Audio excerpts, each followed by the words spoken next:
बिस्मिल्लाहिर्रहमानिर्रहीम। अस्सलाम वालेकुम नाज़रीन, आप यूट्यूब चैनल देख रहे हैं। मैं इमरान खान हूँ। अब तक की जो अहम तरीन इत्तलात हैं उनमें सबसे पहले तो ये है कि अमरीकी रिपोर्ट्स के मुताबिक जो डोनाल्ड ट्रंप और नेतन्याहू ने अटैक किया है ईरान की गैस फील्ड पे, पारस जिसका नाम है, बहुत बड़ी गैस फील्ड है। ईरान का बहुत हद तक एनर्जी का इसके ऊपर इन्हिसार है, यानी 80% ईरान को कहा जाता है कि गैस यहाँ से मिलती है। जो बिजली की उनकी पैदावार है उसका एक बड़ा हिस्सा यहाँ से पैदा होता है। तो इसके ऊपर हमला एक पैगाम था। ये डोनाल्ड ट्रंप की जानिब से खबर आई है कि ये एक ऐसा पैगाम था जो ईरान को बताया गया कि ईरान आबनाए हरमज़ को खोल दे और आबनाए हरमज़ के अंदर जो कंट्रोल कर रहा है चीज़ों को वो ना करे। लेकिन क्या ईरान ने ये पैगाम वसूल किया? ईरान ने फौरी तौर पे इस मामले के बाद एक सख्त वार्निंग जारी की थी और एक वार्निंग उन्होंने दोबारा जारी की है, यानी एक हमला करने से पहले, एक हमला करने के बाद। देखिए, ईरान ने ये वाला हमला होने से पहले कह दिया था कि अगर हमारी तनसीबात पे अटैक किया जाएगा तो हम खित्ते में बाकी तनसीबात पे भी अटैक करेंगे। फिर फौरी तौर पे उन्होंने रद्दअमल दिया। वो क्या दिया मैं आपको बताता हूं। लेकिन उस रद्दअमल के बाद ईरान ने फिर वार्निंग जारी की है। ईरान ने कहा कि अगर अब दोबारा ऐसा किया गया तो अमेरिका से मुंसलिक खित्ते के तमाम तवानाई मराकज को राख में बदल दिया जाएगा। ये ईरान ने, वो खुदकुशी पे उतरा हुआ है। एक खुदकुश बम्बार होता है ना, जो अपने आप को भी मार लेता है, सबको मार लेता है। इस पूरी जंग के अंदर जो सबसे बड़ी मुसीबत थी वो शाहिद ड्रोन था, वो भी खुदकुश ड्रोन था। ये लड़ाई खुदकुशी पे है। सबसे पहला बड़ा खुदकुश हमला जो है वो आयतुल्लाह अली खामनाई ने किया, कि उन्हें पता था कि वो शहीद कर दिए जाएंगे। उन्हें बताया भी गया, उन्होंने कहा नहीं, मैं जब शहीद हो जाऊंगा फिर मेरी कौम खड़ी हो जाएगी, और वही हुआ। तो ये ईरान, पूरी लड़ाई का जो डिजाइन है ईरान का, वो खुदकुशी वाला है। वो कह रहा ठीक है, आप हमें तबाह करें, हम आपको तबाह बर्बाद कर देंगे और अमेरिका की चौधराहट नहीं रहेगी। अब ये लड़ाई इस अंदाज में हो रही है। ईरान ने किया क्या इसके बाद? ईरान ने पहले ये वार्निंग जारी की कि इलाके खाली किए जाएं जहां जहां पे ऑयल फील्ड्स हैं और जहां जहां पे गैस फील्ड्स हैं। और उसके बाद ईरान ने जवाब के तौर पे जो अटैक किया, जो अब तक इतलात आ रही है, ईरान की जानिब से कंफर्मेशन आ जाएगी, लेकिन अरब ममालिक कह रहे हैं कि ये ईरान ने किया। कतर में, सऊदी अरब में और यूएई में जो एनर्जी साइट्स हैं उनके ऊपर हमले हुए हैं, और ये शदीद हमले इसराइल के ऊपर भी हो रहे हैं। जबकि अभी वार्निंग जारी की गई ईरान की जानिब से कि इसराइल की जितनी भी रिफाइनरीज हैं या तेल से मुंसलिक, गैस से मुंसलिक जितनी उनकी मकामात हैं वो सारे खाली कर दिए जाएं, क्योंकि अब ईरान वहाँ पे बड़ा हमला कर सकता है। कतर ने बताया कि वहाँ पे रासलाफम जो गैस फील्ड है उसे बड़ा अच्छा खासा नुकसान पहुँचा है ईरानी हमले की वजह से। उन्होंने ईरान के बारे में कहा, और इसके बाद कतर ने ईरान का जो सफारती अमला है उन्हें नापसंदीदा शख्सियत करार देकर 24 घंटों में कतर को छोड़ने का उन्हें हुक्म जारी कर दिया कि कतर को छोड़ के चले जाएं वहाँ से। और उन्होंने बड़ा ज़बरदस्त किस्म का, सख्त किस्म का मजम्मती एक बयान भी कतर ने जारी किया है। यूएई की जो अबू धाबी में हबशान गैस फील्ड है वहाँ पे अटैक हुआ और उससे फिर यूएई ने बंद कर दिया। यूएई ने इसके बारे में बताया कि वहाँ पे काफ़ी नुकसान हुआ, उसके बाद उसको बंद कर दिया गया है। फिर सऊदी अरब के बकौल उसकी 2 रिफाइनरीज के ऊपर अटैक किया गया है, लेकिन सऊदी अरब ने इंटरसेप्ट किया। मुझे ऐसा लगता है कि ईरान ने सऊदी अरब पे जो अटैक किया वो जानबूझ के इस नौयत का था कि सऊदी अरब ने उसको इंटरसेप्ट कर लिया और इतना नुकसान नहीं हुआ। 4 लोग जख्मी हुए हैं, जो मलबा गिरा मिसाइलों का नीचे, उसमें 4 लोग जख्मी हुए हैं। सऊदी अरब ने यह स्टेटमेंट दिया कि ईरान का जो कुछ भरोसा बचा था वो इन हमलों के नतीजे में चला गया, और सऊदी अरब ने यह भी कहा कि वो ईरान के खिलाफ फौजी कार्रवाई का हक महफूज रखता है। अब ये तो आ गया जनाब उनका स्टेटमेंट। और कुछ डेवलपमेंट भी हैं जो ईरान ने किए हैं फौरी तौर पे आज के दिन में, क्योंकि एक डाटा है मेरे पास।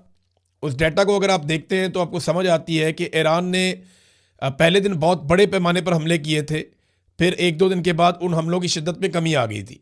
लेकिन अगर आप जंग का 17वां, 18वां, 19वां दिन आप देखें तो ये लगातार मिसाइलों और ड्रोन की तादाद में इजाफा हो रहा है। जब अमेरिका ने यह अनाउंस किया कि अब ईरान के हथियार ख़त्म हो रहे हैं या बहुत थोड़े से ड्रोन और मिसाइल रह गए हैं या 8% रह गए हैं, जब डोनाल्ड ट्रंप ने यह कहा तो ईरान ने एकदम एक्सीलेटर पे पाँव रख दिया, और अब ईरान जो है वो ड्रोन भी ज़्यादा मार रहा है और मिसाइल भी ज़्यादा मार रहा है। और इस मरतबा उसके ड्रोन और मिसाइल्स निशाने पे इसलिए लग रहे हैं कि खित्ते का जो एक इंटरसेप्शन का निज़ाम था, दिफाई निज़ाम था, फ़िज़ाई दिफाई निज़ाम, वो काफ़ी हद तक ईरान ने पहले ही मुतासर कर दिया है। ईरान ने रियाद में, सऊदी अरब का शहर है, वहाँ पे अमरीकी फाइटर जेट्स का जो फ्यूल डिपो है वो भी तबाह कर दिया है। इसके अलावा यूएई के अल-मिनहार एयर बेस पर ईरान ने एक और हमला किया है।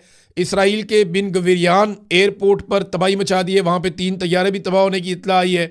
तो ये ईरान अपनी जो स्ट्राइक्स है, जो हमले की कैपेसिटी है, उसको बढ़ाता जा रहा है। और जिस तरह ईरान के ऊपर ज़्यादा हमले होते हैं, उसी तरह ईरान वापस भी ज़्यादा हमले करता है। अब ईरान ने यह कहा कि दोबारा अगर हमारी ऑयल की या गैस की तनसीबात को निशाना बनाया गया तो हम जवाबन बाकी सबकी तनसीबात को निशाना बनाएंगे। ये ईरान क्यों कर रहा है? क्योंकि सऊदी अरब देखिए ये कहता है कि हमारी सरजमीन से कोई हमला नहीं हो रहा। यही बात जो है वो बाकी ममालिक भी कह रहे हैं कि हमारी सरजमीन से अटैक नहीं हो रहा। लेकिन इन मुल्कों के अंदर अमेरिकन अड्डे मौजूद हैं और अमेरिकन ने इनको इस्तेमाल किया है ईरान के खिलाफ लड़ाई में। जबकि इसराइल जो है वो जितने भी हमले करता है वो इन्हीं ममालिक की फ़िज़ाई हदूद इस्तेमाल करके करता है। ऐसा नहीं हो सकता कि इसराइल जो है वो बहुत घूम फिर के पूरी दुनिया का चक्कर लगा के आए, वो इन्हीं ममालिक के ऊपर से आता है। यानी अमरीकी तैयारे जो यूके की फ़िज़ाई हदूद से उड़ के जाते हैं लड़ने के लिए, यूरोपियन ममालिक उन्हें अपनी फ़िज़ाई हदूद नहीं दे रहे। जो यूके से अमरीकी तैयारे, जेट तैयारे लड़ने के लिए आते हैं या हमला करने के लिए आते हैं, उन्हें यूरोपीय ममालिक अपनी एयर स्पेस तो नहीं दे रहे। ना स्विट्ज़रलैंड ने दी है, ना बाकी ममालिक दे रहे हैं। स्पेन वैसे ही बहुत खिलाफ हो गया है और फ्रांस ने भी जंग में शामिल ना होने का फैसला किया है। तो जो अमरीकी जेट तैयारे हैं वो एक बहुत लंबा चक्कर लगाते हैं समंदर में और उसके बाद वो फिर गुजरते हैं इटली, स्पेन के पास से फिर आगे इटली आ जाता है, फिर यूनान आ जाता है। इस एरिया में वो अपनी रीफ्यूलिंग करते हैं जो हवा में हो जाती है। रीफ्यूलिंग के बाद वो फिर जो मेडिटेरेनियन सी है वहाँ से दाखिल हो जाते हैं इसराइल की हदूद में। इसराइल से आगे उर्दन, सऊदी अरब और फिर इराक। इसके बाद वो जाकर अटैक करते हैं ईरान के ऊपर।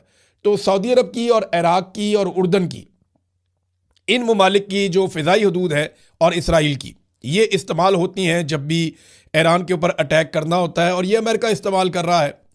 अब आप अंदाज़ा करें कि यूरोपीय यूनियन या यूरोपीय ममालिक अपनी फ़िज़ाई हदूद अमेरिका को नहीं दे रहे। कई ममालिक अपनी फ़िज़ाई हदूद अमेरिका को नहीं दे रहे, लेकिन अरब ममालिक की फ़िज़ाई हदूद अमेरिका इस्तेमाल कर रहा है। वजह यह है कि दिफाई नुक्ता नज़र से इनके कुछ मुआहदे हैं और अमेरिका सऊदी अरब का, यूएई का, कतर का, उर्दन का, इन ममालिक का दिफा भी करता है और इन्होंने आपस में दिफाई मुआहदे किए हुए हैं। बहरहाल इस हमले के बाद, या ये जो हमले हुए हैं इसके बाद काफ़ी कशीदगी है और ईरानी वज़ीर ख़ारजा ने फ़ौरी तौर पर राब्ते भी किए। हमला करने के बाद उन्होंने तुर्की से रब्ता किया, सऊदी अरब के वज़ीर ख़ारजा से रब्ता किया, मिस्री वज़ीर ख़ारजा से रब्ता किया और पाकिस्तानी वज़ीर ख़ारजा से भी उनकी टेलीफोनिक बात हुई है। और सऊदी अरब ने फ़ौरी तौर पे एक मीटिंग बुलाई इन हमलों के बाद कि अब करना क्या है। तुर्की के वज़ीर ख़ारजा थे उस मीटिंग में, सऊदी अरब के वज़ीर ख़ारजा थे, मिस्री वज़ीर ख़ारजा थे और इन्होंने टेलीफोनिक रब्ते भी किए हैं मुख्तलिफ ममालिक के वज़राए ख़ारजा के साथ। सऊदी अरब ने यह क्लेम किया है कि पाकिस्तान के साथ एक दिफाई हमारा मुआहदा है, अगर ईरान के साथ हम लड़ाई में उतरते हैं तो वो मुआहदा फ़ाल हो जाएगा और पाकिस्तान हमारी तरफ से लड़ेगा। और पाकिस्तान के जो एटॉमिक हथियार हैं वो सऊदी तजियाकार है, वो ये बात कर रहे थे। और आपको पता है कि वो कोई भी ऐसी बात वहाँ पे नहीं की जा सकती जो सऊदी हुकूमत की मर्ज़ी या मंशा के ख़िलाफ़ हो। वहाँ पे वो बात नहीं हो सकती, ये हम सारे अच्छी तरह जानते हैं। तो अब ऐसा लगता है कि पाकिस्तान को कोई ना कोई पोजीशन लेनी पड़ जाएगी आने वाले दिनों में। लेकिन एक इंटरेस्टिंग चीज़ मैं आपको इसमें बताता हूँ, वो ये है कि ईरानी वज़ीर ख़ारजा ने, आपने देखा होगा 1-2 दिन पहले एक खैर सगाली ट्वीट किया था पाकिस्तान के बारे में और पाकिस्तान का शुक्रिया अदा किया था। पाकिस्तान की जानिब से किसी हाई ऑफिशियल ने, किसी बड़े ऑफिशियल ने इस ट्वीट के ऊपर जवाब नहीं दिया। यानी नॉर्मली तो ये होता है ना, जब आपकी तारीफ़ कोई करे तो फिर आप जवाब देते हैं। वज़ीर ख़ारजा इसके ऊपर जवाब दे सकते थे, वज़ीर इत्तलात इसके ऊपर जवाब दे सकते थे, लेकिन मैंने देखा नहीं, या मेरी नज़र से नहीं गुजरा। किसी की नज़र से गुजरा हो तो वो बता दे, लेकिन बज़ाहिर ऐसा कुछ दिखाई नहीं दिया। पाकिस्तान की हुकूमत ने कोई गर्मजोशी नहीं दिखाई। जब ईरान ने पाकिस्तान का शुक्रिया अदा किया तो पाकिस्तान की जानिब से कोई गर्मजोशी दिखाई नहीं गई। ईरान ने पाकिस्तानी ऑयल टैंकर्स के लिए आबनाए हुर्मुज़ को भी खोल दिया, लेकिन इसके बावजूद पाकिस्तानी हुकूमत ने इस बात को इंश्योर किया कि पाकिस्तानी ऑयल टैंकर्स के हवाले से पाकिस्तान के मीडिया में ज़्यादा ख़बरें ना चलें या ख़बरें चले ही ना। बल्कि ऐसी ख़बरें मैंने सुनी और सोशल मीडिया के ऊपर बाकायदा इसका इजहार किया गया कुछ सहाफ़ियों की जानिब से कि यह मना किया गया है कि जो पाकिस्तानी ऑयल टैंकर्स हैं वो कहाँ से गुजरते हैं, कैसे आते हैं, इसके बारे में रिपोर्टिंग ना की जाए। तो पाकिस्तान को ईरान ने 2 किस्म की फैसिलिटीज़ दी। एक तो ईरान ने कहा ठीक है जी हम आपको सस्ता तेल भी देते हैं, आपको जितना चाहिए आप हमसे ले लें। दूसरा, ईरान ने कहा कि ये रास्ता आप इस्तेमाल करना चाहते हैं, आप हमारे भाई हैं, आए आप रास्ता इस्तेमाल करें। तीसरा, ईरान ने पाकिस्तान का शुक्रिया भी अदा किया कि पाकिस्तान का किरदार इंतहाई काबिल तारीफ़ है और पाकिस्तान का बहुत शुक्रिया, ये भी ईरान ने कहा। तो ये खैर सगाली ट्वीट भी उन्होंने किया। उनकी पूरी कोशिश है कि वो कुछ भी करके पाकिस्तान को इस लड़ाई से बाहर रखें और पाकिस्तान को इस लड़ाई में गैर जानिबदार रहने पर मजबूर करें। लेकिन अगर सऊदी अरब या बाकी अरब ममालिक इस लड़ाई में उतर गए तो डॉलर और पैसा तो वहाँ पे है और अमेरिका भी वहाँ पे है, तो पाकिस्तान को ना चाहते हुए भी इस लड़ाई का हिस्सा बनना पड़ सकता है। अभी कुछ कंफर्म आप कर नहीं सकते, लेकिन इखलाकी नुक्ता नज़र से पाकिस्तान को इस लड़ाई से बाहर रखने के लिए कोशिश उन्होंने की है ईरान ने। देखिए, अगर पाकिस्तानी इस लड़ाई में उतर जाते हैं तो क्या होगा, बड़ा सख्त रद्देमल आएगा पाकिस्तान के अंदर, ना सिर्फ फोर्सेस के अंदर, इदारों के अंदर, हुकूमत के अंदर, बल्कि अवामी सतह पे बड़ा सख्त रद्देमल आएगा। जब इसराइल ने और अमेरिका ने अटैक किया था ना और आयतुल्लाह अली खामनई शहीद हो गए थे ईरान में, तो पाकिस्तान में 36 लोग सिर्फ एहतजाज करते हुए शहीद हो गए थे। ये सूरत हाल थी। और अगर पाकिस्तान इस लड़ाई में उतर जाएगा ईरान के साथ तो ये बिल्कुल भी कोई मकबूल फैसला नहीं होगा, बल्कि पाकिस्तान की मिलिट्री एस्टेब्लिशमेंट और हुकूमत के लिए मुश्किलात बहुत ज़्यादा बढ़ जाएंगी। अब पाकिस्तान के लिए सबसे बेहतर क्या होगा? पाकिस्तान के लिए सबसे बेहतर ये है कि किसी तरह ये लड़ाई ना हो, ये लड़ाई आगे बढ़े ही ना, ये लड़ाई ख़त्म हो जाए। और ईरान के पास ऑप्शंस बड़े महदूद होते जा रहे हैं। यानी ईरान ने जो फैसला कर लिया है वो खुदकुशी के लेवल का है कि मारते जाओ, खुद भी मार खाते जाओ। और सब ईरान की पसली पे हैरान हो रहे हैं कि ये ऐसे कैसे मार खा रहा है। ये किसी ने भी नहीं सोचा था कि वो इस किस्म का रद्देमल देगा। पहले ईरान जो है वो एक हुक्म था आयतुल्लाह खामनई का कि 3-3 बंदे मुकर्रर करो अपने बाद। अब इतला आ रही है कि 7-7 बंदे उन्होंने मुकर्रर किए हैं अपने बाद कि अगर कोई ऑफिसर मारा जाता है लड़ाई में तो उसकी जगह अगला कौन होगा, उसकी जगह अगला कौन होगा। तो 7-7 बंदे, चाहे वो पॉलिटिकल क़यादत है, चाहे वो फौजी क़यादत है, चाहे कोई और है, उन्होंने मुकर्रर किए हुए हैं कि हंगामी सूरत हाल में क़यादत का फुकदान पैदा नहीं होना चाहिए।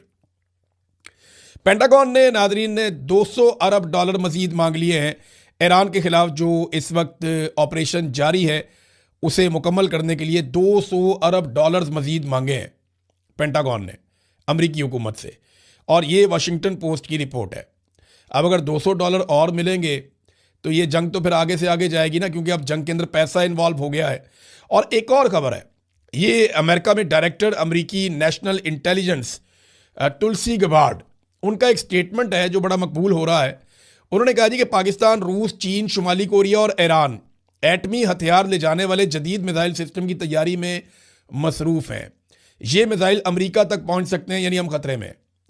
अंदाज़ा करें कि अमेरिका के सदर का favourite field marshal Asim Munir, सबसे प्यारा वज़ीर आज़म जिसके साथ वो खेलते भी हैं, खड़े हो जाओ, बैठ जाओ, सैल्यूट करके दिखाओ, इधर आओ बोल के दिखाओ, तो वो कितना प्यार करते हैं शहबाज शरीफ से। बिल्कुल एक ऐसा जैसे कोई बच्चा अपने खिलौने से प्यार करता है। तो वो इतना प्यार करने के बावजूद वो अब भी पाकिस्तान को अपने लिए ख़तरा समझते हैं। और उनकी बाकायदा डायरेक्टर अमरीकी नेशनल इंटेलिजेंस तुलसी गबार्ड का ये स्टेटमेंट है, और उनके आसपास दोनों जानिब जो है यूनिफॉर्म्ड उनके ऑफिसर जनरल्स बैठे हुए हैं। वो कह रही है पाकिस्तान, रूस, चीन, शुमाली कोरिया और ईरान एटमी हथियार ले जाने वाले जदीद मिसाइल सिस्टम की तैयारी में मसरूफ़ है। ये पाकिस्तान के ऊपर बराह रास्त एक इल्ज़ाम है कि पाकिस्तान ऐसे मिसाइल बना रहा है जो अमेरिका को जाकर हिट कर सकते हैं। भाई, पाकिस्तान ने तो अभी तक वो मिसाइल नहीं बनाए जो यहाँ से यूरोप तक चले जाएं, तो अमेरिका तक कैसे चले जाएंगे? बाकायदा मुशर्रफ दौर के अंदर इस बात का बंदोबस्त किया गया था कि पाकिस्तान अपने मिसाइलों की रेंज कम रखे, इतनी कम रखे कि वो मिसाइल इसराइल तक भी ना पहुंचे। ये बाकायदा बंदोबस्त किया गया था और पाकिस्तान को कहा गया था आपकी लड़ाई सिर्फ इंडिया के साथ है, आप इस मामले को देखें, आप ज़्यादा दूर लेकर ना जाएं, आपको ज़्यादा रेंज वाले मिसाइल नहीं बनाने चाहिए वरना आपके ऊपर पाबंदियां लग जाएंगी। पाकिस्तान ने बहुत सारी पाबंदियां माजी में देखी भी हैं। बहरहाल, ये अमेरिका की अभी तक पाकिस्तान के ऊपर एतबार की सूरत हाल है। नाज़रीन, अमरीकी जो नेशनल इंटेलिजेंस की यही टीम जिसकी मैं अभी बात कर रहा था, आपने देखा भी इन्हें अभी, इन्होंने एक और स्टेटमेंट दिया है। इन्होंने कहा जी पिछले साल जब इनसे पूछा गया तो इन्होंने बताया कि पिछले साल जब ईरान के ऊपर अटैक किया गया था और ये दावा किया गया था अमेरिका की जानिब से कि यूरेनियम की तैयारी के लिए, एटमी सलाहियत हासिल करने के लिए ईरान की जो सलाहियत थी या फैसिलिटी थी उनको तबाह कर दिया गया, और अब ईरान ऐसा नहीं कर सकेगा।